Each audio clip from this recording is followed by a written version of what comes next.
Hindi pa tatapusin ni Blue Ribbon Committee Chairperson Panfilo Lacson ang pagdinig sa flood control projects.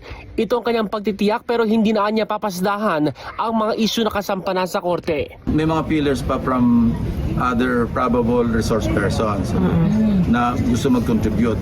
We're still assessing kung mag-contribute talaga sila doon sa information gathering na ginagawa ng Blue Ribbon. Umasa si Lacson na magkakaroon ng susunod na pagdinig bagong session break sa 3 linggo ng Disyembre.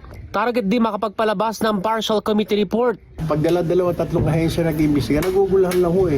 At saka napapansin mo natin, parang nagiging parang telenovela ho pag yung hearing dito sa Blue Ribbon. Kaya nga po ang gagawin ho natin, bibigyan nila ho namin lahat ng ebidensya po, lahat doon po sa ICI. Bahala na ho sila. Ayon naman kay Committee Vice Chairperson Erwin Tulfo, mahalaga may turnover sa Independent Commission for Infrastructure o ICI ang partial report ng Blue Ribbon Committee.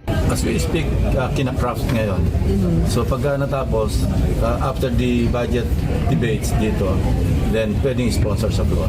Binigyan din naman ni Lacson na siguradong may re-rekomenda silang kasuhan sa mga personalidad na sangkot sa flood control anomalies. Kaugnay naman sa application ni dating DPWH Sec. Roberto Bernardo sa Witness Protection Program, ayon kay Lacson, dapat isauli muna ni Bernardo ang nasa 1 billion pesos na umano'y kickback sa infrastructure projects.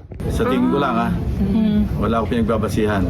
Based on my personal information ng participation niya, dapat hindi siya bababa ng restitution in the amount of 1 billion. Kabilang sa requirement ng Department of Justice para mapabilang sa Witness Protection Program ay restitution o pagbabalik ng nakaw na yaman.